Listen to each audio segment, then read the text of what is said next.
बस बजने की तो आना है ना।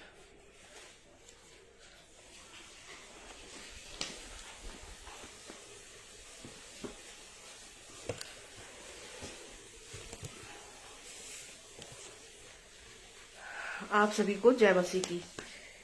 आइए हम छोटी सी प्रार्थना करते हैं, फिर वचन की सेवकाई में आगे बढ़ेंगे। धन्यवाद धन्यवाद धन्यवाद पिता परमेश्वर, भोर के प्रकाश से लेके पिता तूने सांझ तक हम सबको भला चंगा रखा है। हम तुझ में आनंदित है पिता परमेश्वर। धन्यवाद पिता, धन्यवाद। हाँ पिता परमेश्वर, आज प्रभु जी हर कलीसिया में पिता तेरी स्तुति, तेरी आराधना, वचन की सेवकाई होने पाई पिता। तेरा लाख लाख धन्यवाद पिता परमेश्वर कि तूने पिता परमेश्वर आज हम सभी को प्रभु जी आत्मिक रोटी से, आत्मिक मन्ने से तृप्त किया पिता। विनती और प्रार्थना पिता परमेश्वर, जो मन्ना, जो आत्मिक रोटी हमने अपने घर, अपनी कलीसियाओं में लिया है पिता, वो आत्मिक मन्ना पिता हमारे, वो आत्मिक रोटी पिता हमारे मनों में अधिकाई से प्रभु जी जो बोई गई है, हाँ पिता, वो अधिकाई से पिता परमेश्वर वो फल लाने वाली हो सके। धन्यवाद पिता, धन्यवाद। तेरी स्तुति हो, तेरी प्रशंसा हो, तेरी जय जयकार हो पिता परमेश्वर। तूने हम सबको स्वस्थ भला चंगा रखा है। धन्यवाद धन्यवाद धन्यवाद प्यारे यीशु। धन्यवाद पवित्र आत्मा पिता। है पवित्र आत्मा पिता, मैं तुझे आमंत्रित करती हूँ कि तू इस समय मेरे संगो साथ हो, और जो पिता परमेश्वर जो वचन प्रभु जी तेरे द्वारा मुझे दिया गया है पिता, 7 वाणियों में से 6वीं वाणी के रूप में पिता, वो मैं नहीं पिता, परंतु पवित्र आत्मा की सहायता से मैं बोलने पाऊं। मेरे मस्तिष्क को, मेरे मन को, मेरी आत्मा को, मेरी होठ, मेरी जीभ को पिता, हे पवित्र आत्मा पिता, तू अपने नियंत्रण में रखना और होने देना पिता कि जो तू चाहता है पिता, वो मेरे होठों से, मेरी जीभ से पिता, वो ही बात निकले पिता, ताकि इन सुंदर आत्मिक वचनों के द्वारा प्रभु जी जो यीशु मसीह के द्वारा क्रूस पे से बोले गए थे, उन आत्मिक वचनों के द्वारा पिता परमेश्वर हम सबकी आत्माएं भी पिता परमेश्वर जो प्रभु जी हताश है, निराश है, परेशान है, दुखी है पिता, उन्हें एक नया जीवन मिले पिता। तुझसे यही विनती और प्रार्थना है। हाँ पिता, अपने वचन पे तेरी आशीष होने देना पिता। हाँ पिता परमेश्वर, सारा आदर, इज्जत, महिमा, गौरव, जलाल हे मेरे यहोवे तुझे मिले। यह छोटी सी विनती तेरे इकलौते बेटे, मेरे उद्धार करता प्रभु यीशु मसीह के जीवित और सामर्थ्य नाम में होके मांगती हूँ। आमीन आमीन और आमीन। बहनों भाइयों, आज हम देखेंगे, अब हम 6वीं वाणी पे आज मनन करेंगे। हमने 5 वाणियां जो यीशु मसीह के द्वारा क्रूस पे से कही गई थी, उस पे मनन किया था। 5 सप्ताहों से अपन देख रहे हैं हर हफ्ते। तो आज अपन 6वीं वाणी पूरा हुआ जो हमें मिलता है यूहन्ना 19 और उसका 30वां पद। यूहन्ना 19वां अध्याय और उसका 30वां पद पढ़ना चाहूंगी। यहाँ पर अब यीशु मसीह, यीशु की मृत्यु लिखा है इसमें, है ना, हेडिंग में।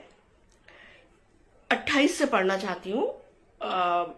यूहन्ना रचित सुसमाचार उसका 19वां अध्याय और 28 से फिर आगे अपन और देखेंगे।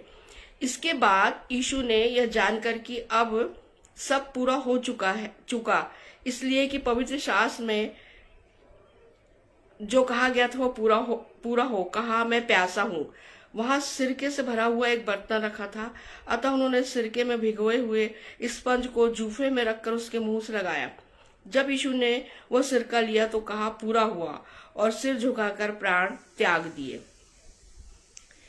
यीशु मसीह ने यहाँ पे कहा पूरा हुआ, तो क्या बात पूरी हुई, है ना? किस बात के लिए वो इशारा कर रहे हैं कि पूरा हुआ? तो हम ये देखते हैं कि यीशु मसीह ने अपने चेलों के साथ में कई बार अपने पिता की इच्छा पूरी करने के लिए मैं इस संसार में आया हूं, यह बात अपने चेलों से कही थी, है ना, जो हमें मिलता है यूहन्ना 5:37। यूहन्ना रचित सुसमाचार उसका 5वां अध्याय और उसकी 37वां पद पढ़ना चाहती हूँ। और पिता जिसने मुझे भेजा है उसी ने मेरी गवाही दी है ना। तो पिता ने यीशु मसीह को भेजा, तो क्यों भेजा? और यीशु मसीह वो अपने पिता की कौन सी आज्ञा को पूरी करने आए थे, है ना? तो अब उन्होंने उस आज्ञा को जो उनके पिता ने उन्हें दी थी उसे पूरा किया। तो अगर हम ये बात को देखें कि यहाँ पर यीशु मसीह ने कई बार अपने चेलों से कहा कि मैं पिता की इच्छा को पूरी करने के लिए इस संसार में आया हूं, किंतु जो चेले थे वो इस बात को नहीं समझ पा रहे थे उस समय जब यीशु मसीह उनके साथ थे, है ना। और परंतु आज जब उनका गुरु, चरवाहा, मित्र, है ना, क्रूस की वेदना को सहते हुए कह रहा है कि पूरा हुआ, शायद चेले जो वहां थे या जो इन सब घटनाओं को देख रहे थे, उन्हें ये बात याद आई कि गुरु ने उन्हें वास्तव में, जो यीशु मसीह उनको वो गुरु या रब्बी बोला करते थे चेले, है ना, तो जो वास्तव में अपनी जो गुरु है उसने वास्तव में अपने पिता की इच्छा को पूरी करने ही आया। तभी तो जैसे ही प्रभु के मुख से यह वाणी निकली, पूरा हुआ, वैसे ही सूर्य का उजाला जाता रहा और मंदिर का पर्दा ऊपर से नीचे फट गया। इसी के साथ हम पाते हैं कि प्रभु ने 7वें एवं अंतिम वाक्य कहे, हे पिता, मैं अपनी आत्मा तेरे हाथ में सौंपता हूं, यह कहकर प्राण छोड़ दिए। आखिरी सांस तक बेटे ने पिता के द्वारा दिए गए कार्यों को बड़ी ही ईमानदारी से के साथ पूरा किया। ये हम जब चारों सुसमाचार पढ़ते हैं तो, और पौलुस की भी गवाही है अपनी पत्रियों में, और इस बात को हम भी देखते हैं, समझते हैं, जानते हैं कि जो प्रभु यीशु मसीह है, यीशु जिसका नाम जिब्राइल ने माता मरियम को जब यीशु मसीह के पैदा होने से पहले ही, है ना, मत्ती 1 में हम जब पढ़ते हैं तब कि कह दिया था कि तेरा एक पुत्र उत्पन्न होगा, तू उसका नाम यीशु रखना। यीशु का मतलब होता है उद्धार करता, है ना। तो यीशु ने अपने नाम को सार्थक किया, पहली बात, पिता की इच्छा को पूरा किया, आज्ञाकारिता में रहा। और आज अगर हम ये देखें कि प्रभु यीशु मसीह का वो बलिदान जो आज से 2024 साल, है ना, आज अब 25 भी हो जाएगा, है तो 2025 साल पहले या 24 साल पहले उन्होंने गोलगता की पहाड़ी पे क्रूस की मृत्यु सह के हम सब पूरे संसार को, है ना, हमारे पापों के बदले मृत्यु सही, कोड़े खाए अपनी पीठ पे, और हमें हमारे पापों से छुटकारा दिलाया, है ना। तो वो हमारा उद्धार करता है, इसलिए वो हमारा उद्धार करता है। और क्यों आया यीशु मसीह? ताकि हम पापियों पर से दंड की आज्ञा खत्म हो।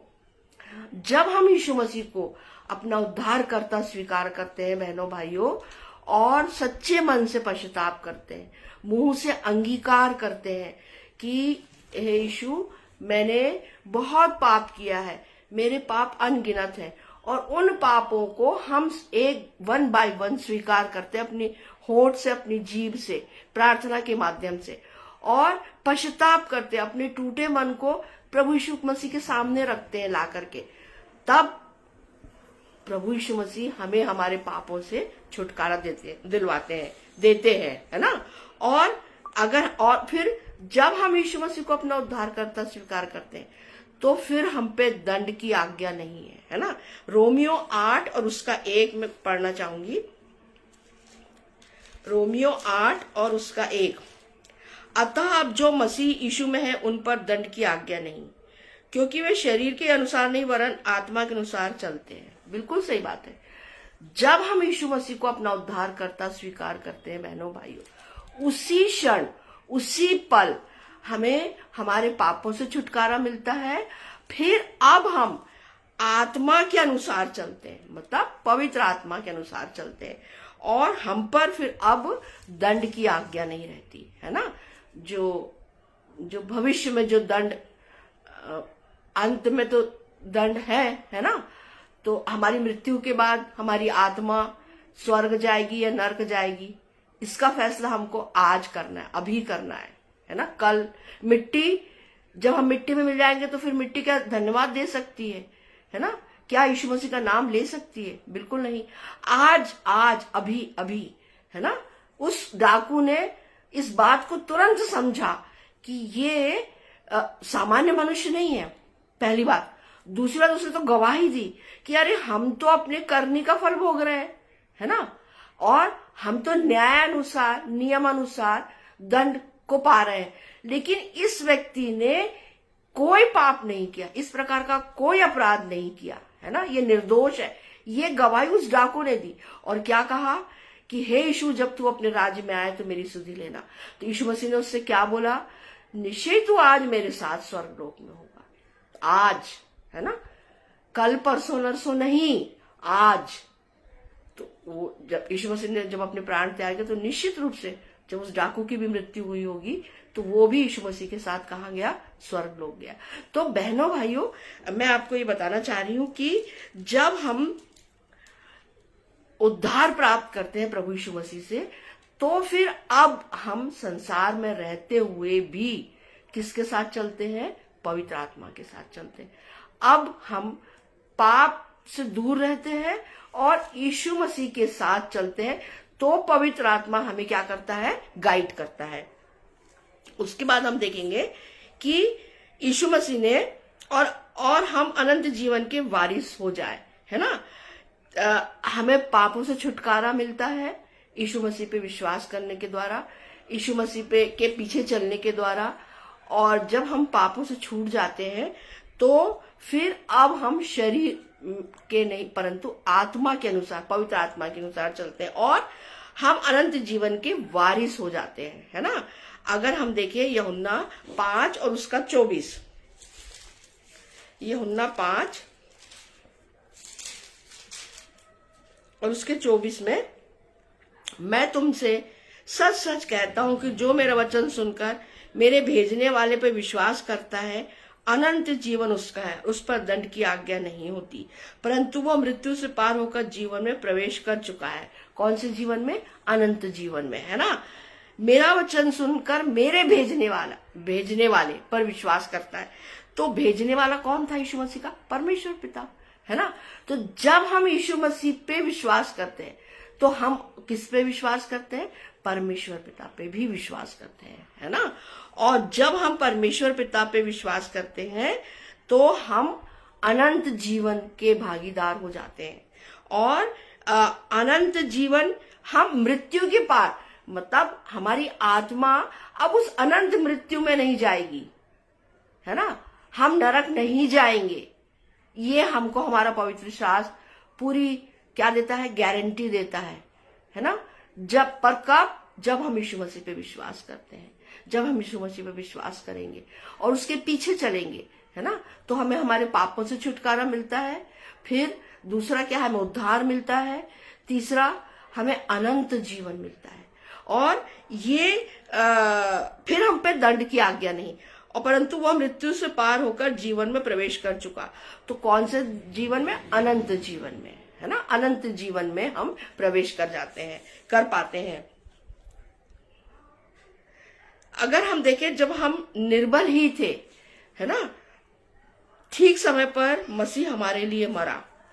जब हम निर्बल ही थे, रोमियो 5 और उसका 6 पद पढ़ना चाहूंगी, क्योंकि जब हम निर्बल ही थे तो मसीह ठीक समय पर भक्तिहीनों के लिए मरा, है ना।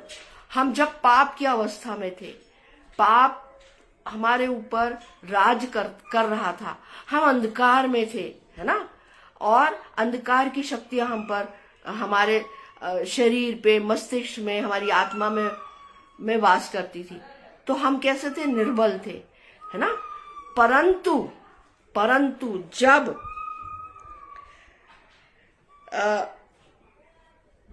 परंतु जब हम प्रभु यीशु मसीह को उस दशा में ग्रहण करते हैं, अपना उद्धार करता, है ना, जब हम निर्बल है, असहाय है ना, हम बीमार भी हो सकते हैं, रोगी भी हो सकते हैं, है ना, अंधकार की शक्तियों के से घिरे हो सकते हैं, परेशानियों में घिरे हो सकते हैं, समस्याओं में घिरे हो सकते हैं, क्योंकि हम संसार में हैं। हम क्या है? उन सब समयों में निर्बल है ना, असहाय है। उसी समय प्रभु यीशु मसीह हमारे लिए मरा, है ना। और हम भक्तहीन थे, हम यीशु मसीह को नहीं जानते थे, हम यीशु मसीह के पीछे नहीं चलते थे, है ना, हम भक्तहीन थे, पर उस समय भी यीशु हमारे लिए मरा। ठीक है ना। जब हम इस बात को स्वीकार करते हैं बहनों भाइयों, तब एक बड़ा बदलाव हम अपने आप में देखते हैं, है ना। यदि हम पुनः पुराने नियम की व्यवस्था पर ध्यान देंगे तो हम पाते हैं कि प्रभु ने पिता के किन कार्यों को योजनाबद्ध तरीके से पूरा किया। तो अगर हम देखें पुराने नियम में कि प्रभु यीशु मसीह के आने की भविष्यवाणियां हम विभिन्न बड़े और छोटे भविष्यवक्ताओं के द्वारा पुराने नियम में पढ़ते हैं, है ना। जैसे हम पढ़ते हैं यशायाह नबी, जिन्हें बड़ा भविष्यवक्ता कहा गया है, 11 और उसके 1 में कि ईशे के ठूंठ से एक जड़, है ना, एक डाल निकलेगी। यशायाह 11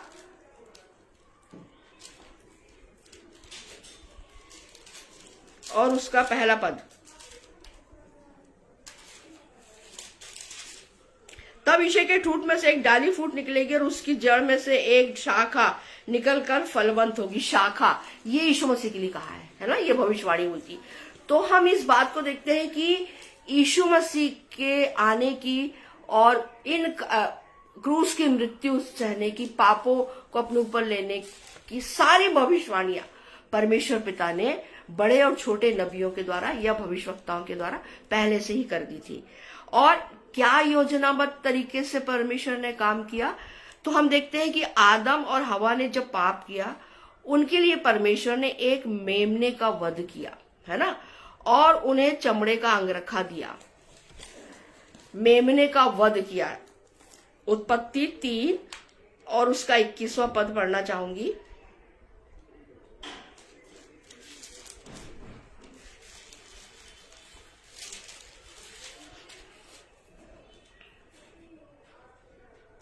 और यहोवा परमेश्वर ने आदम और उसकी पत्नी के लिए चमड़े का अंगरखा बनाकर उनको पहना दिया। तो सबसे पहला बलिदान जो है बहनों भाइयों, परमेश्वर पिता ने स्वयं किया, है ना। और ये जो बलिदान था वो किसका, कौन बलिदान हुआ, मेमना बलिदान हुआ। ठीक है ना। अगर हम देखें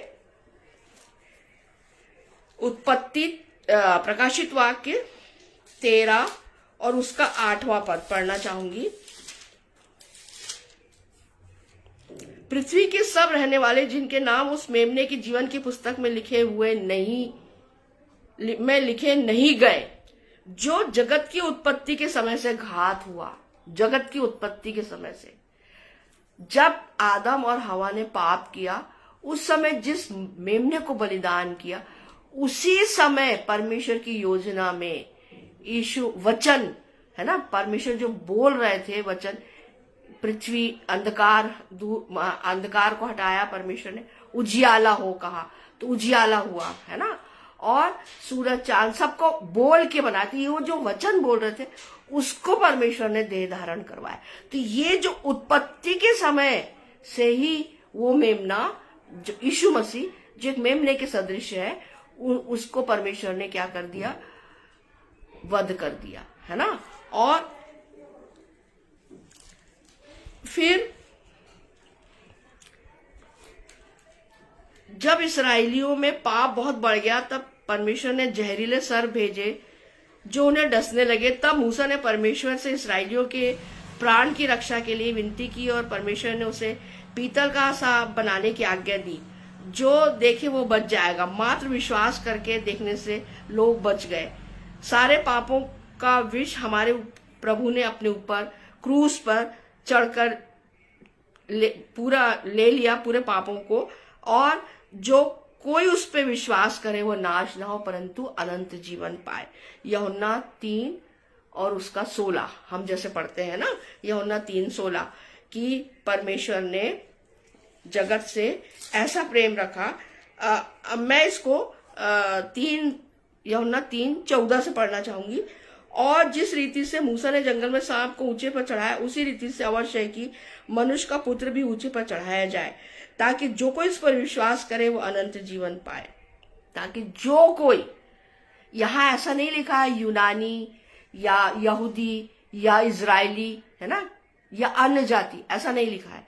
यहां पे लिखा है जो कोई उस पर विश्वास करे वो नाश ना हो, जो कोई उस पर विश्वास करे वो अनंत जीवन पाए। और यूहन्ना 3:16, क्योंकि परमेश्वर ने जगत से ऐसा प्रेम रखा है कि उसने अपने इकलौता पुत्र दे दिया, ताकि जो कोई उस पर विश्वास करे वो नष्ट ना हो परंतु अनंत जीवन पाए, है ना। तो अनंत जीवन किसके पास है? प्रभु यीशु मसीह के पास है। फिर क्या योजना थी परमेश्वर पिता की? भजन संहिता 139 और उसका 3। भजन 139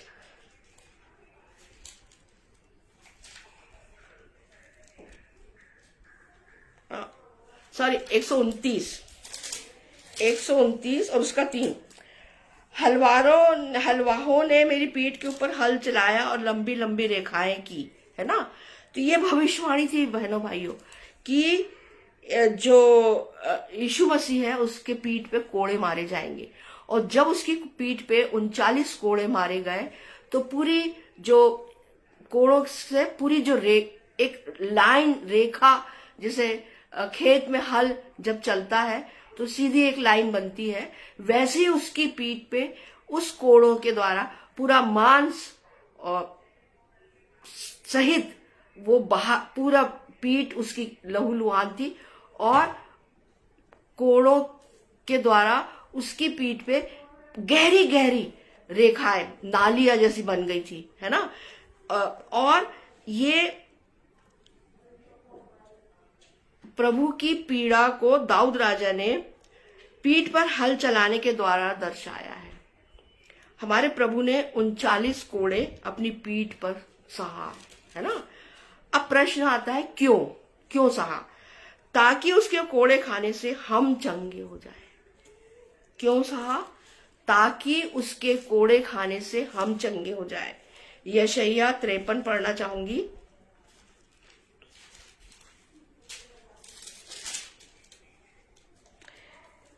निश्चय उसने 53 का 4,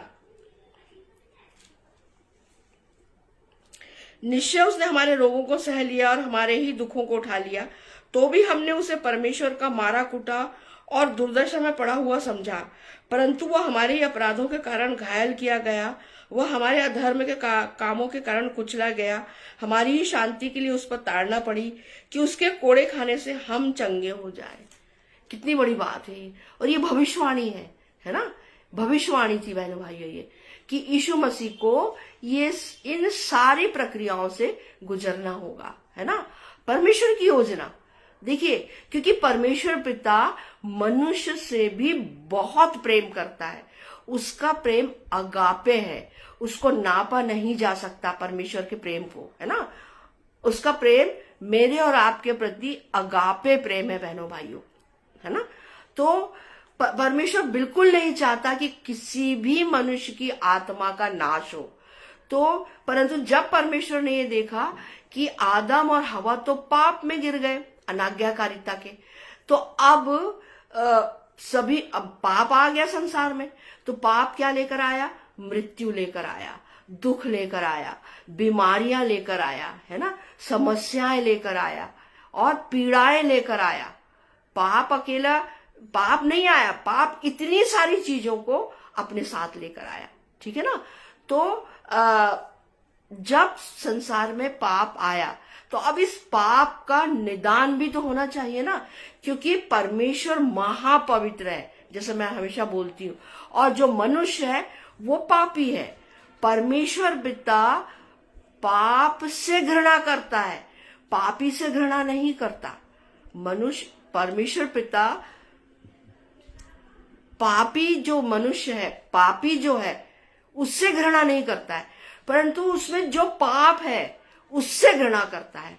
तो अब परमेश्वर पिता की ये योजना थी कि मनुष्य अपने पापों से पश्चाताप करे, पापों से फिरे और प्रभु यीशु एक माध्यम, प्रभु यीशु मसीह है ना, जिसने सारे मनुष्यों के, संसार के जितने भी प्रकार के पाप हैं, उसने सारे पापों को, सारे रोगों को, है ना, सारे श्रापों को, सारे अपराधों को, सारे दंड को अपने ऊपर लिया और क्रूस की मृत्यु सही। ठीक है ना। तो जो कोई उस पे विश्वास करे, इस बात पे कि उसने मेरे पापों को लिया, मेरे अधर्म को उसने लिया, प्रभु यीशु मसीह ने, है ना, जो कोई इस बात पे विश्वास करे कि प्रभु यीशु मसीह ने मेरे रोगों के लिए कोड़े खाए, ठीक है ना।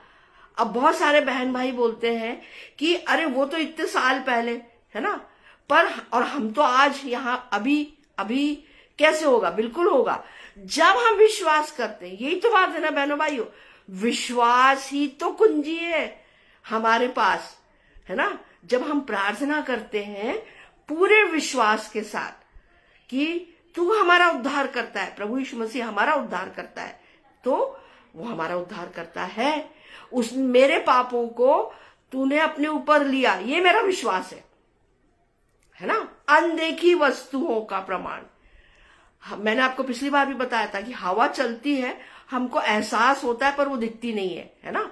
तो और प्रभु यीशु ने स्वयं कहा कि तुम तो मुझे देख रहे हो, बहुत सारे लोगों ने मुझे नहीं देखा फिर भी विश्वास कर रहे हैं। तो ये कितनी बड़ी बात है ये। तो जब हम इस बात पे विश्वास करते हैं कि प्रभु यीशु मसीह ने मेरे आपके पापों को अपने ऊपर लेके क्रूस की मृत्यु सही थी, जब हम निर्बल थे, है ना, तभी यीशु मसीह हमारे लिए मर गया था। तो हमें इस बात को अंगीकार करना, स्वीकार करना है। ये परमेश्वर की योजना है बहनों भाइयों, तब हमें उद्धार मिलेगा। उसके कोड़े खाने से हम चंगे हो गए हैं। और यशायाह 53 में मैंने जैसे भी आपको बताया पढ़ के कि उसके कोड़े खाने से हम चंगे हो गए हैं। और जितनी भी बीमारियां हैं संसार में, है ना, प्रभु यीशु मसीह ने सारी बीमारियों को अपनी पीठ पे झेला है, अपनी पीठ पे लिया कोड़ों के रूप में, है ना। और जब हम इस बात पे विश्वास करते हैं कि प्रभु यीशु मसीह ने मेरी बीमारी को भी अपने ऊपर कोड़ों के रूप में ग्रहण किया था, है ना, तो प्रभु यीशु मसीह निश्चित रूप से हमें चंगा करता है। हमारा विश्वास राई, बहनों भाइयों, हम राई के दाने के बराबर, बताइए कितना छोटा सा राई का दाना, हमारा विश्वास राई के दाने के बराबर भी अगर है ना, तो वो जो समस्या है, पहाड़ मतलब समस्या, वो जो पहाड़ रूप है, इसको कहोगे कि वो समुद्र में चला जाए तो चले जाएगा, मतलब जो समस्या है हमारे सामने पहाड़ जैसी हमको लग रही है, पर जब हम विश्वास करते हैं तो वो जो पहाड़ जैसी समस्या है ना बहनों भाइयों, वो भी हमारे सामने से हट जाती। मैंने आपको बताई थी गवाही, है ना, कि मेरी बेटी का ऑपरेशन था, मेजर ऑपरेशन, जो स्पाइन का, तो मुझे डॉक्टर नहीं मिल रहे थे, पर प्रभु की योजना के अनुसार, प्रभु के अनुग्रह से डॉक्टर मिला, बहुत अच्छे डॉक्टर राघवेंद्र रघुवंशी, भोपाल में स्पाइन सर्जन है। उन्होंने अपना खुद का क्लिनिक खोल लिया है आज, और बड़े बड़े ऑपरेशन करते हैं वो स्पाइन के। तो वो बच्चा हमको मिला जेके हॉस्पिटल भोपाल में, और उसने सफल ऑपरेशन किया बेटी का। आज बेटी बिल्कुल भली चंगी है। तो बहनों भाइयों, जब हमारा विश्वास हमारे प्रभु पे रहता है, परमेश्वर पे रहता है ना, तो वो रास्ता खोलता है, रास्ता बताता है, हमारी सहायता, हमारी मदद करता है। बहनों भाइयों, मेरे दोनों छोटे भाई बहन बहुत छोटे छोटे थे, आज से करीबन अगर मैं कहूं कि 50 साल पहले, है ना, तो हम अपने नाना नानी के घर नागपुर में थे, और ये दोनों भाई बहन जल गए थे, काफी जल गए थे। तो जो छोटा भाई है संजू, वो तो 75% छाती, हाथ सब जला था, पैर। तो पता है, हम नहीं जानते कहाँ से एक पास्टर साहब आए, फादर थे वो, और उन्होंने बहुत गिड़गिड़ा के प्रेयर किया, और मेरी मदर से बोला कि बहन आप हन्ना के समान प्रार्थना करो अपने बच्चों के लिए, है ना, और आपको आपकी प्रार्थना, और मेरी मदर अन्य जाति से थी, तो मदर ने भी घुटने टेक करके रो रो के रोज प्रार्थना करती थी, और उसका प्रतिफल ये मिला बहनों भाइयों हमको कि मेरे दोनों भाई बहन बिल्कुल स्वस्थ भले चंगे हो गए। आज मेरी छोटी सिस्टर यहाँ का जो पीजी कॉलेज है, गवर्नमेंट पीजी कॉलेज में स्पोर्ट्स ऑफिसर है, और छोटा भाई हाइड्रोजियोलॉजिस्ट है। तो ये परमेश्वर का अनुग्रह है भाई बहनों, और हम सब जीवित गवाहियां हैं कि हमारा प्रभु यीशु मसीह बहुत प्रेमी है। और उसने देखिए कितना दयावंत है वो, कि उसने सब कुछ अपने ऊपर सहा, है ना। और उसके घर में तो बहनों भाइयों सड़कें सोने की है ना। उसके जो दरवाजे हैं वो मोतियों के बने हैं। वो सारा वैभव, सारा ऐश्वर्य, सब कुछ छोड़ करके एक सामान्य निर्धन मनुष्य बना वो, है ना। उसके माता पिता के पास बहनों भाइयों इतने पैसे नहीं थे कि वो भेड़ खरीद करके मंदिर में अर्पण करे अपने बेटे के लिए, है ना। पहलौठे बेटे के लिए हम मत्ती में पढ़ते हैं, तो लूका में पढ़ते हैं। तो अब बताइए ऐसे निर्धन घर में वो पैदा हुआ, और वो कहाँ पैदा हुआ था? बैतलहम की भेड़शाला में, बताइए आप, है ना। और क्योंकि सराय में इतने पैसे नहीं थे उसके माँ बाप के पास कि वो सराय में अपने लिए जगह ले सके, तो वो भेड़शाला में यीशु मसीह का जन्म हुआ। और जिन भेड़ों के बच्चों मेमनों को पोंछने के लिए, साफ करने के लिए जो कपड़े रखे जाते थे, माता मरियम ने उस कपड़े में अपने पहलौठे पुत्र को लपेटा और चरनी में रखा। सोचिए कितना नम्र और दीन बना मेरा प्रभु मेरे और आपके लिए, है ना। और ये परमेश्वर की योजना थी। कि परमेश्वर की क्या योजना थी? कि 53 का 10, तो भी यहोवा को यही भाया कि उसे कुचले। उसी ने उसको रोगी कर दिया। जब वह अपना प्राण दोष बलि करे तब वह अपना वंश देखने पाएगा। वह बहुत दिन तक जीवित रहेगा और उसके हाथ से यहोवा की इच्छा पूरी हो जाएगी। परमेश्वर को ये भाया कि वो अपने बेटे को इस प्रकार से, है ना, जबकि उसका कोई दंड नहीं, कोई अपराध नहीं था, वो निर्दोष निष्कलंक मेमना था, फिर भी परमेश्वर ने मेरे और आपके लिए, सोचिए ना, परमेश्वर पिता मुझसे और आपसे कितना प्रेम करता है, पूरी मानव जाति से प्रेम करता है बहनों भाइयों हमारा परमेश्वर पिता। और उसने हमारे छुटकारे के लिए अपने बेटे का बलिदान किया, है ना। कितनी बड़ी बात है बताइए आप। और तो भी पिता को यह भाया कि सभी के अधर्म का बोझ उसी पे उसने लाद दिया। अभी जैसे मैंने पढ़ा भजन यशायाह 53 का 10। फिर वो आज्ञाकारिता में अद्वितीय है, अद्वितीय। प्रभु यीशु मसीह अपने पिता की आज्ञाओं को अंत तक अक्षरता उसने उसका पालन किया, है ना। और यहां तक आज्ञाकारी रहा कि उसने क्रूस की मृत्यु भी सह ली, ठीक है ना। फिलिपियो 2 और 8।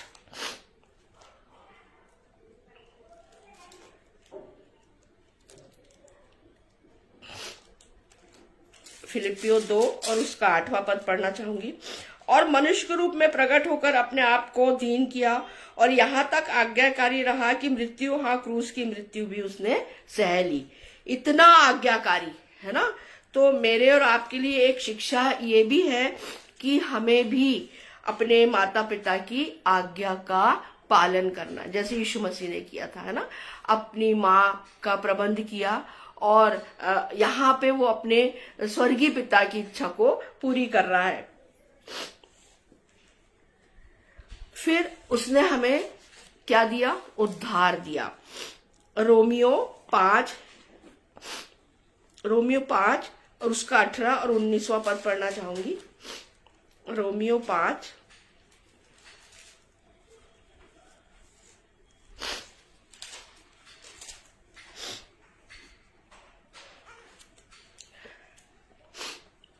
18 और 19। इसलिए जैसा एक अपराध सब मनुष्यों के लिए दंड की आज्ञा कारण हुआ, वैसे ही एक धर्म का काम भी सब मनुष्यों के लिए जीवन के निमित्त धर्मी ठहराए जाने का कारण हुआ। क्योंकि 19वां पद में लिखा है, क्योंकि जैसा एक मनुष्य की आज्ञा ना मानने से बहुत लोग पापी ठहरे, वैसे ही एक मनुष्य की आज्ञा मानने से बहुत लोग धर्मी ठहरेंगे, है ना। एक मनुष्य कौन था? वो आदम, जिसके द्वारा इस संसार में पाप आया, है ना। और उसके द्वारा सारा संसार पापी ठहर गया, है ना। क्योंकि पाप अब क्या हो गया? जीन्स में आ गया, मनुष्य के जीन्स में, है ना।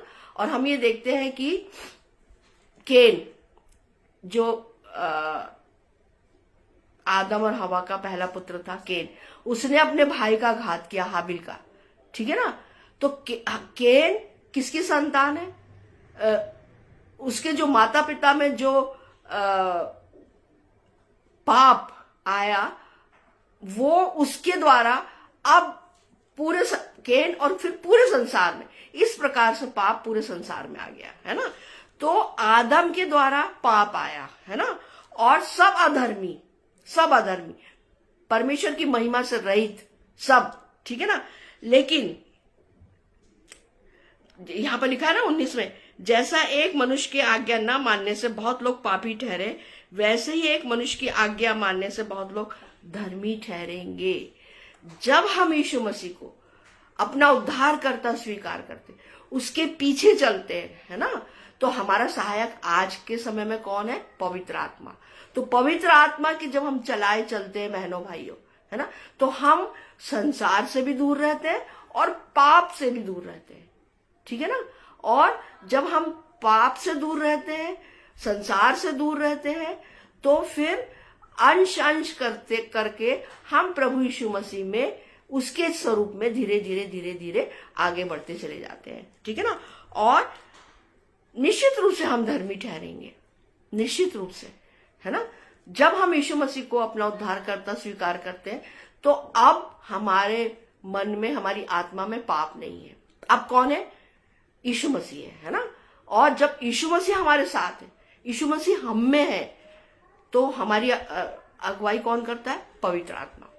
और जब हम पवित्र आत्मा के चलाए चलते हैं, तो फिर हम पाप नहीं करते हैं और हम धीरे धीरे प्रभु यीशु मसीह के साथ अंश अंश आगे बढ़ते चले जाते हैं और हम निश्चित रूप से धर्मी ठहरेंगे। फिर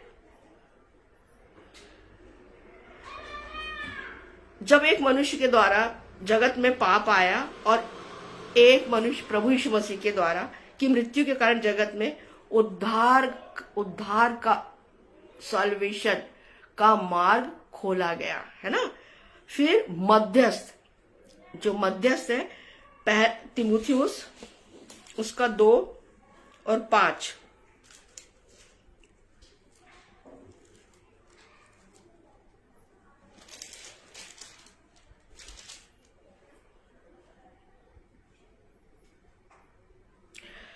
क्योंकि पहला तीमुथियुस 2 और उसका 5, क्योंकि परमेश्वर एक ही है और परमेश्वर और मनुष्य के बीच में भी एक ही बिचवई है, अर्थात प्रभु यीशु मसीह जो मनुष्य है ना, वो मनुष्य के रूप में आया था हमारे बीच में, ठीक है ना। स्वर्ग से हमारे बीच में वो स्वर्गदूत के रूप में नहीं आया, कोई अलौकिक शक्तियां लेके नहीं आया, परंतु किसके रूप में आया? मनुष्य के रूप में।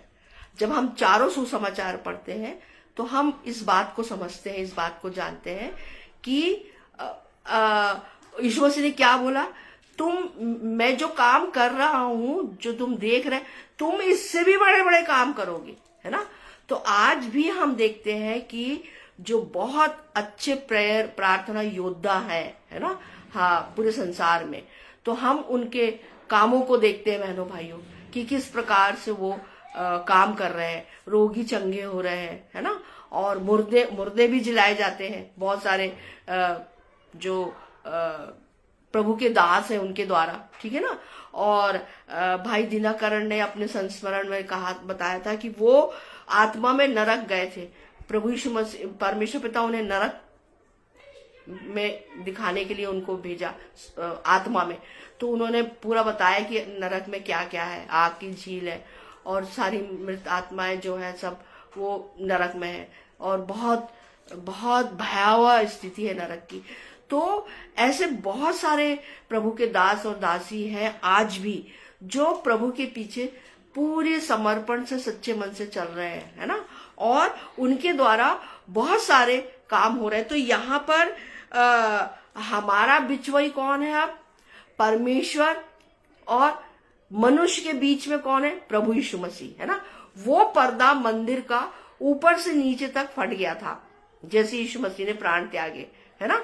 अब पहले तो ऐसा था, पुराने नियम में हम देखते हैं कि जो याजक होता था उसके कमर में एक रस्सी बंधी, डोरी बंधी रहती थी, और वो धूप की वेदी के पास जाता था, और अगर वो पाप उसके मन में कुछ है या जो भी है तो उसकी मृत्यु हो जाती थी, तो उसको खींच के बाहर, डोरी से खींच के बाहर पर्दे के इधर निकाल लेते थे, है ना। तो इतना पवित्र स्थान था वो, जहां परमेश्वर की उपस्थिति हुआ करती थी। तो अब प्रभु यीशु मसीह की मृत्यु से के द्वारा वो जो पर्दा है ऊपर से नीचे तक फट गया। मतलब अब हम प्रभु यीशु मसीह में होकर के परमेश्वर पिता के पास जा सकते हैं, है ना। और हमारा मध्यस्थ, हमारा बिचवई कौन है? अब प्रभु यीशु मसीह। तो बिना प्रभु यीशु मसीह के हम परमेश्वर पिता के पास नहीं जा सकते। हमें प्रभु यीशु मसीह के पास जाना होगा, और तब फिर हम परमेश्वर पिता के पास जा पाएंगे। इब्रानियों 9 और 15, इब्रानियों 9 और 15 भी पढ़ना चाहूंगी।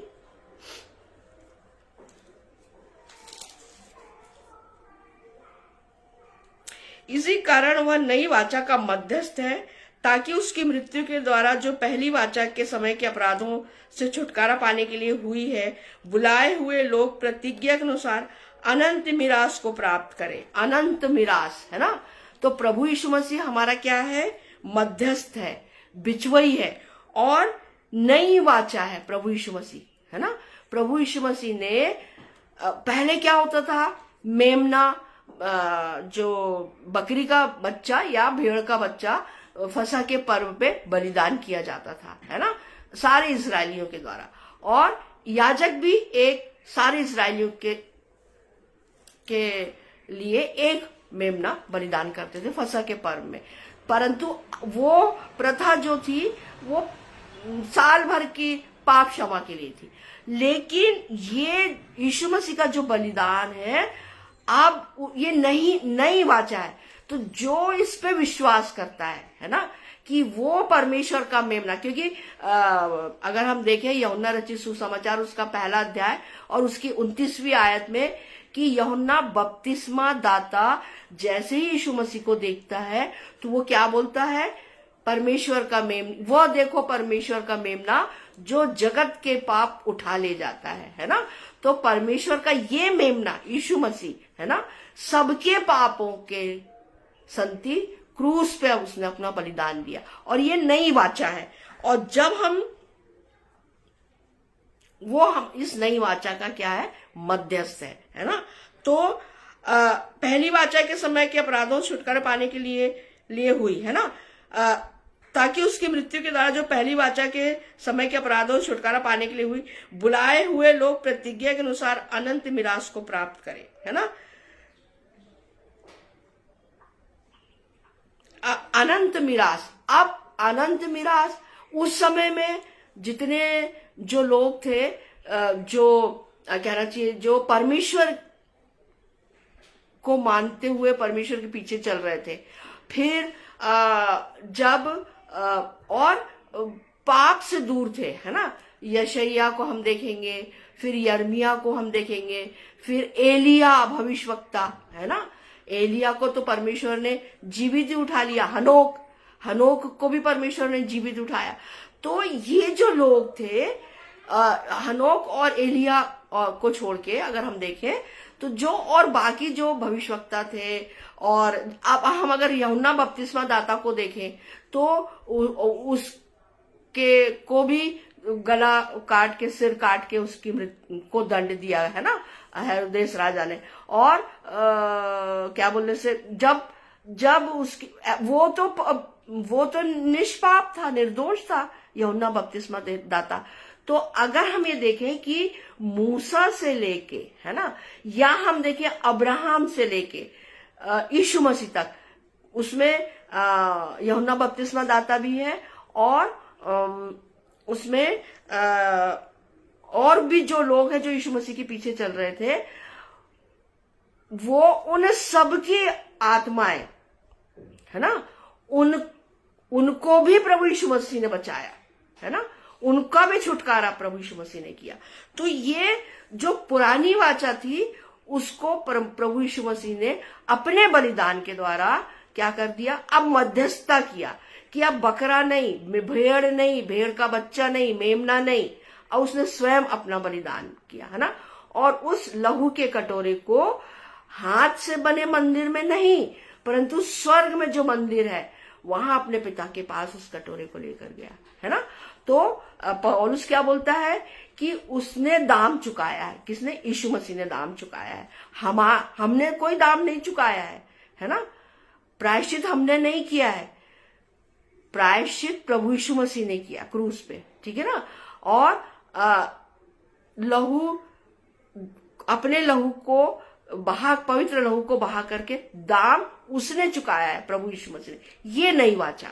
तो जब हम इस बात को स्वीकार करते हैं बहनों भाइयों, तो हम अनंत मिरास, है ना, अनंत मिरास के भागीदार होते हैं। फिर दंड की आज्ञा को हटाया।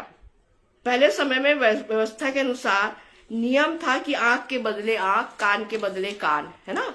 हत्या करने वाले के साथ हत्यारे को बांध दिया जाता था, है ना। लय व्यवस्था 24 और उसके 20 में अगर हम पढ़े तो व्यवस्था विवरण 19 और 21 में भी है, ताकि वह भी तड़प कर मरे। जबकि प्रभु यीशु मसीह की मौत ने हमारे ऊपर से दंड की आज्ञा को हटा दिया और यह नमूना दे दिया कि उनको पड़ोसी से, सबको अपने पड़ोसी से, जितने भी हमारे पड़ोसी हैं, हमको अपने समान उनसे प्रेम रखना है। यदि कोई तुम्हारे एक गाल पर थप्पड़ मारे तो दूसरा भी फेर दो। मत्ती 5 उसके 38 में हम पाते हैं यह सब उसने सहा। लोगों ने उसका कितना अपमान किया तो भी उसने अपना मुंह नहीं खोला। पतरस, अगर हम देखें 2:22, दूसरा पतरस 22 और उसका 23वां पद। तो यहाँ पे हम ये देखते हैं कि परमेश्वर की योजना थी कि दंड की आज्ञा को हटाया। जो दंड हमें भोगना था बहनों भाइयों, है ना, वो दंड उसने सब अपने ऊपर लिया। रोमियो 8 और 1, अभी जैसे मैंने पढ़ा था ना, रोमियो 8 और उसका 1। अतः अब जो यीशु मसीह में है उन पर दंड की आज्ञा नहीं, जैसे अभी मैंने आपको बताया।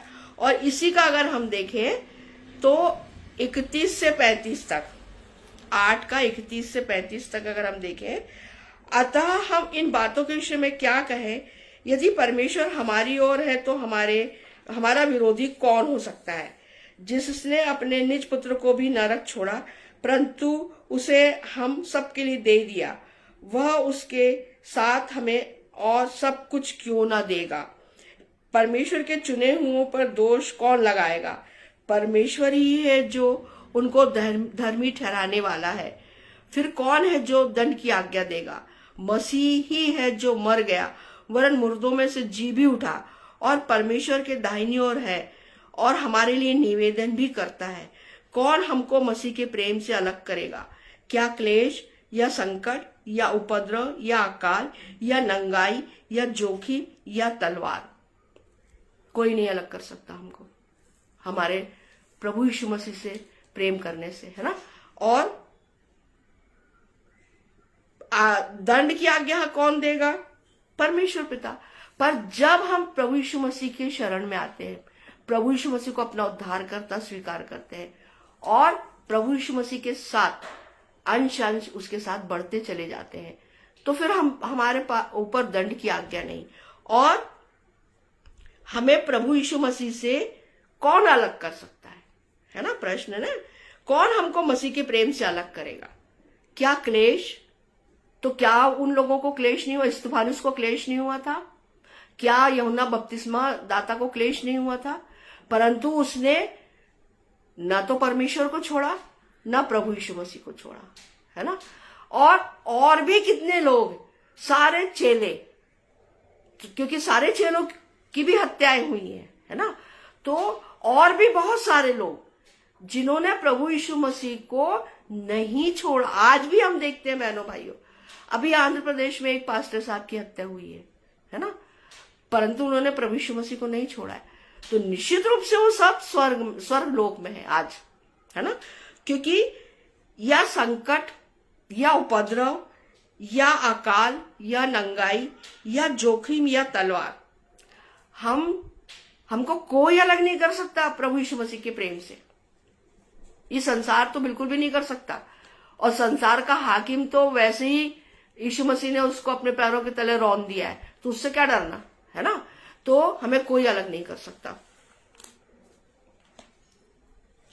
और जब हम इस बात को देखते हैं कि प्रभु यीशु मसीह आज कहाँ है, पिता के दाहिनी ओर, और वहां से बैठ कर के वो बैठा नहीं है ना, वो क्या कर रहा है, हमारे लिए निवेदन भी करता है, हमारे लिए निवेदन करता है, विनती करता है अपने पिता से। वो हमारा बिचवई है ना, मध्यस्थ है वो हमारा। सिर्फ पिता की इच्छा को ही पूरा करने की तत्परता रही। जब यीशु पकड़वाए जाने पर थे तब वे आत्मा में व्याकुल हुए और प्रार्थना करने एकांत गतसमनी के बाग में गए, है ना। गतसमनी की जो प्रार्थना है वो प्रभु यीशु मसीह की प्रार्थना, वो गतसमनी के बाग में ही, बगीचे में ही प्रभु यीशु मसीह ने शैतान पे विजय प्राप्त कर ली थी, है ना, अपनी प्रार्थना के द्वारा। और इतना व्याकुल थे वो कि उनका जो पसीना है वो खून की बूंद के, लहू की बूंद के रूप में गिर रहा था। परंतु उन्होंने क्या कहा, यीशु मसीह ने क्या कहा अपने पिता से, पहले क्या बोला, ये कटोरा मेरे सामने से हटा ले, है ना, फिर भी मेरी नहीं परंतु तेरी इच्छा पूरी हो, है ना। लूका 22 और उसका 42 में है ये बात। तो पढ़ते हैं हम, तो हम ये देखते हैं कि प्रभु यीशु मसीह ने जब गतसमनी के बाग में, बगीचे में जब वो प्रार्थना करने गए और अपने चेलों से बोला, पतरस से, यूहन्ना से, कि जागते रहो, लेकिन वो नींद के मारे इतने बोझिल थे कि वो नहीं प्रभु यीशु मसीह का साथ प्रार्थना में दे पा रहे थे, और वो सोते ही मिले उनको, है ना, 3 बार। तो प्रभु यीशु मसीह बहुत ज्यादा व्याकुल थे, क्योंकि जो काम वो करने आए थे अब उसका क्या था, एंडिंग था, है ना। और संसार के पूरे पाप उनके ऊपर आने वाले थे, है ना, उनके पीठ पे 39 कोड़े मारे जाने थे। वो इस सब चीजों से परिचित थे, वो सब जान रहे थे, इसलिए वो व्याकुल थे कि पिता, ये जो कटोरा है ना, जिसमें संसार के पूरे पाप जो वो पीने पर है ना, अगर चाय में मक्खी गिर जाती है तो हम पूरी चाय फेंक देते हैं बहनों भाइयों। हमारे प्रभु यीशु मसीह ने मेरे और आपके लिए उस कटोरे में जितने संसार के पाप थे, श्राप थे, अधिकार और अपराध थे, वो सब उस कटोरे में थे जो उन्होंने ग्रहण किया, है ना, सिंबॉलिक रूप से। और परंतु क्या बोला, अभी हटा ले, परंतु मेरी नहीं तेरी इच्छा पूरी हो। फिर भी अपने पिता को उन्होंने महत्व दिया कि मेरी इच्छा नहीं, पर जो तेरी इच्छा है तू अपनी इच्छा के अनुसार कर। और यहाँ पर हम ये देखते हैं कि यीशु मसीह ने शैतान को गतसमनी के बाग में ही हरा दिया था। दृढ़ निश्चय कर, उनको आत्मा में दृढ़ निश्चय हुआ कि नहीं, जो काम मेरी इच्छा नहीं, पर मैं अपने पिता की इच्छा को पूरी करने आया हूं ना। तो फिर जब वो आत्मा में मजबूत हुए और फिर उनको पता था कि अब लोग आने वाले हैं, मुझे पकड़ेंगे, मुझे हाकिमों के पास ले जाएंगे, मारेंगे, मेरी पीठ पे कोड़े मारेंगे, मुझे कांटों का सब पता था उनको, सब वो इसलिए तो आए थे, है ना। तो कि मुझे क्रूस की मृत्यु सहना पड़ेगा। तो क्रूस की मृत्यु वो गतसमनी के बाग में ही उन्होंने शैतान को अपने क्रूस को ठोक करके, वही उसी समय, है ना, जब उसने अपने पिता की इच्छा को सर्वोपरि माना, है ना, वही उसने शैतान पे विजय प्राप्त कर लिया। हम इस बात को समझते हैं, वही उसने शैतान पे विजय प्राप्त कर लिया। हम यहाँ पे देखते हैं कि पिता ने अपने इकलौते पुत्र को वह आत्मा सौंप दी थी जिसके बल पाकर उसने ये सारे कार्य पूरे किए, है ना। प्रभु यीशु मसीह आज हमारे पास में पवित्र आत्मा है। बहनों भाइयों, जब हमारे पास पवित्र आत्मा है तो हम संसार में नहीं है, है ना। संसार में रहते हुए भी संसार के नहीं है। यीशु मसीह भी इसी संसार में था। वो कोई मंगल ग्रह में, बुध ग्रह में नहीं था, वो इसी पृथ्वी पे था, है ना। यरूशलेम में था, इजराइल में था, है ना, नासरत नगर में था। सब जगह उसने परमेश्वर के राज्य का प्रचार किया। और पैदल जाता था, वो तो पैदल घूमता था, है ना। और उसको भूख लगती थी, उसको प्यास लगती थी, परंतु वो अपने जैसे ही उसको एकांत मिलता था वो तुरंत अपने पिता से प्रार्थना के माध्यम से बात करता था। तो आज मुझे भी और आपको भी प्रार्थना हमारे दैनिक आहार, भोजन है हमारा प्रार्थना, हम विश्वासियों का, है ना। और प्रार्थना के द्वारा हम मजबूत होते हैं। प्रभु यीशु मसीह प्रार्थना के द्वारा ही उसने शैतान पे विजय प्राप्त की। जब उसकी परीक्षा ली गई तो उसने कहा लिखा है, वचन को सामने रख के यीशु मसीह ने बात किया। तो हमें प्रार्थना करना है और पवित्र शास्त्र का अध्ययन करना है अधिक से अधिक, है ना। और जब हम प्रार्थना करते हैं ना बहनों भाइयों, तो हमें प्रार्थना में वचनों को बोलना है ना।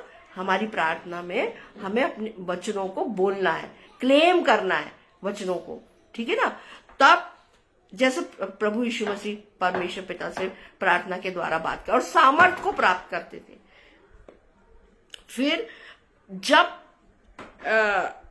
प्रभु यीशु मसीह ने जो कार्य उसके पिता ने उसे सौंपा था उसको अक्षरतः पूरा किया, है ना।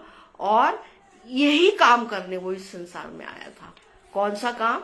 अपने को सारे संसार के लिए बलिदान करने का कार्य, सारे संसार के पापों को अपने ऊपर लेके क्रूस पे बलिदान होने का कार्य, है ना। उसकी मृत्यु हुई और फिर तीसरे दिन वो जी उठा, ठीक है ना। पुनरुत्थान हुआ यीशु मसीह का। और आज वो कहाँ है? अपने पिता की दाहिनी ओर बैठा है। और मेरे और आपके लिए आज भी वो विनती करता है, निवेदन करता है अपने पिता से। हमारा वो मध्यस्थ है ना। और इसी कार्य को पूरा करने के लिए, जो परमेश्वर की योजना थी उसको पूरा करने के लिए प्रभु यीशु मसीह संसार में मनुष्य के रूप में आया। तो वो पूरा मनुष्य था, है ना।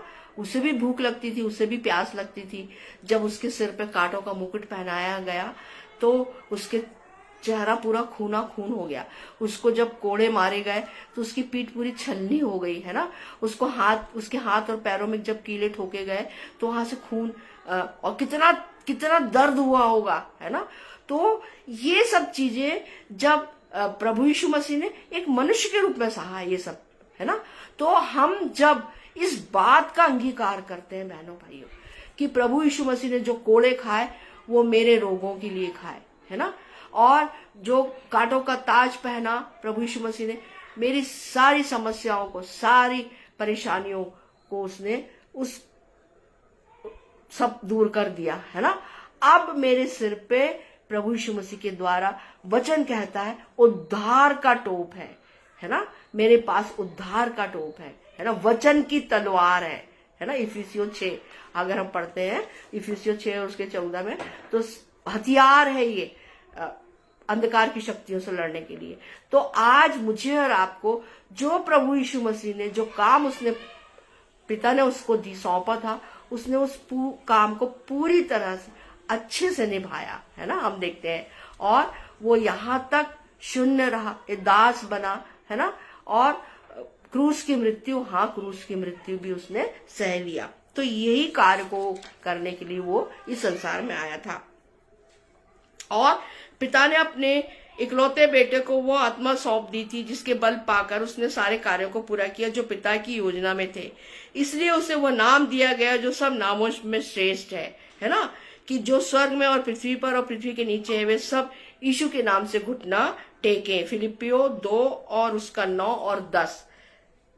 और अब फिलिपियो 9 और उसका फिलिपियो 2 और उसका 9।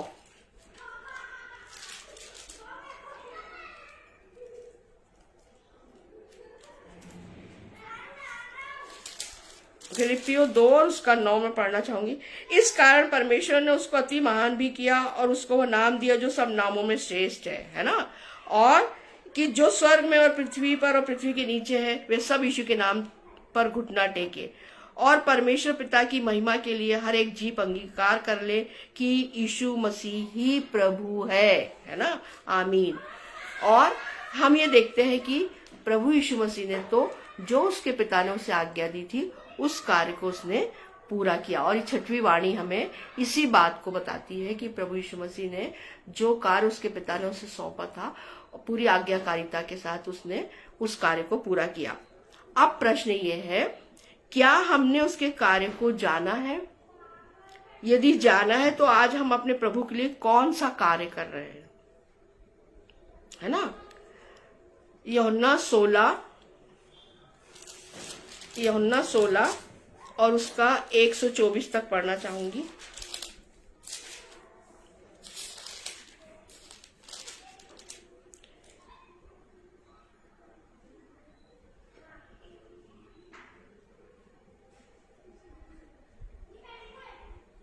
इसका जो है बहुत बड़ा है ये, और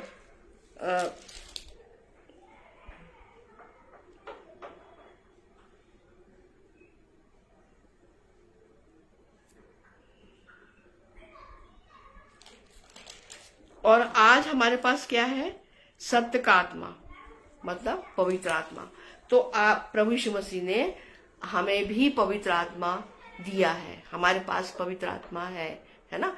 आज यीशु मसीह इस संसार में नहीं है, परंतु उसने जो प्रतिज्ञा की थी कि मैं तुम्हारे लिए, अपने चेलों से कहा था ना, मैं तुम्हारे लिए एक सहायक भेजूंगा जो तुम्हें मेरे विषय में सारी बातें बताएगा।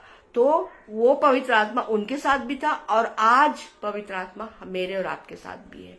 तो आज हमने सीखा कि यीशु मसीह के द्वारा 6वीं वाणी जो उसने क्रूस पे कही थी पूरा हुआ, है ना। और किस प्रकार से क्या पूरा हुआ, किस प्रकार से उसने उस कार्य को पूरा किया, आज हमने सीखा। आइए हम छोटी सी प्रार्थना करते हैं। धन्यवाद धन्यवाद धन्यवाद पिता परमेश्वर, धन्यवाद पिता, धन्यवाद। तेरी स्तुति हो, तेरी तारीफ हो, तेरी महिमा हो, तेरी जय जयकार हो पिता परमेश्वर। धन्यवाद त्रिएक परमेश्वर। हाँ पिता परमेश्वर, तेरी योजना अद्भुत थी पिता परमेश्वर हम मनुष्यों के लिए पिता, वरना पिता परमेश्वर हम तो पापी ही थे, परंतु तेरी अपार दया है, तेरी करुणा है पिता, तेरा प्रेम है, तेरा प्रेम हमारे प्रति अगापे है पिता। हे याहवे तेरा धन्यवाद पिता कि तेरे पुत्र के द्वारा प्रभु जी हमारे पाप क्षमा हुए हैं और हमारा मिलन फिर से तुझसे होने पाया है पिता। धन्यवाद पिता परमेश्वर, तेरी इस अद्भुत योजना के लिए धन्यवाद पिता, तेरे बेटे के बलिदान के लिए धन्यवाद पिता परमेश्वर। विनती और प्रार्थना पिता, हर एक घुटना, हर एक जीव पिता तेरे बेटे को अपना उद्धार करता स्वीकारे और तेरे पास प्रभु, उसके माध्यम से प्रभु जी तेरे पास आने वाला हो सके पिता परमेश्वर। हाँ प्रभु जी, तू नहीं चाहता पिता परमेश्वर कि एक भी आत्मा नरक में जाए, इसलिए तो तूने अपने बेटे को भेजा पिता। धन्यवाद पिता, धन्यवाद। तेरी स्तुति हो, तेरी महिमा हो, तेरी जय जयकार हो पिता। विनती और प्रार्थना पिता परमेश्वर, तू हम में से हर एक के संग और साथ हो। हमारी कमी घटियों को तू जानता है पिता, हमारे मनों को तू जानता है पिता परमेश्वर। हाँ पिता परमेश्वर, विनती और प्रार्थना है पिता, प्रभु यीशु मसीह के नाम से मैं तुझसे विनती और प्रार्थना करती हूँ। मैं मांगती हूँ पिता कि हमारे देश में प्रभु जी इस शांति का वातावरण हो पिता।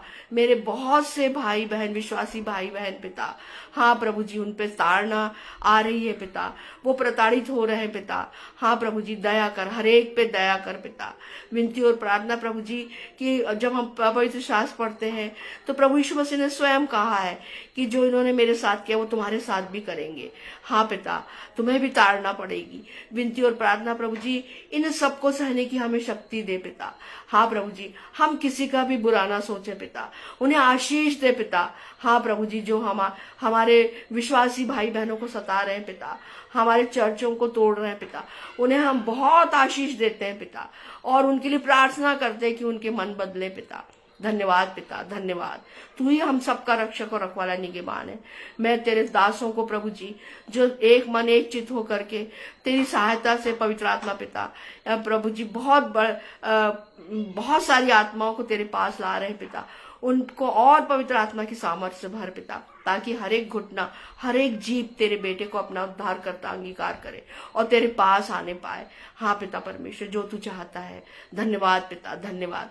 मैं अपने सारे छोटे भाई, बड़े भाई बहनों को जो फेसबुक लाइव पे, यूट्यूब पे प्रभु जी तेरे सुसमाचार प्रचार कर रहे हैं, उन सबको तेरे सामर्थ्य हाथ में सौंपती हूँ और चाहती हूँ पिता, प्रभु यीशु मसीह के नाम से मांगती हूँ कि उन्हें पवित्र आत्मा की सामर्थ्य से और भरपूर कर पिता परमेश्वर, ताकि प्रभु जी हर एक घुटना, हर एक जीव प्रभु जी तेरे बेटे को अपना उद्धार करता स्वीकार करते हुए तेरे सम्मुख आने पाए। हाँ पिता परमेश्वर, होने दे पिता ये बेदारी, तुझसे यही विनती और प्रार्थना है।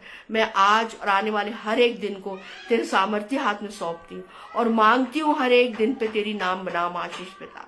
सारा आदर, इज्जत, महिमा, गौरव, जलाल हे वे याहवे तुझे मिले। यह छोटी सी विनती तेरे इकलौते बेटे, मेरे उद्धार करता, मेरे मुक्तिदाता प्रभु यीशु मसीह के जीवित और सामर्थ्य नाम में होके मांगती हूँ। दया करके स्वर्गीय राज में इस छोटी सी प्रार्थना को ग्रहण कर। आमीन, आमीन और आमीन। आप सभी को जय मसीह की।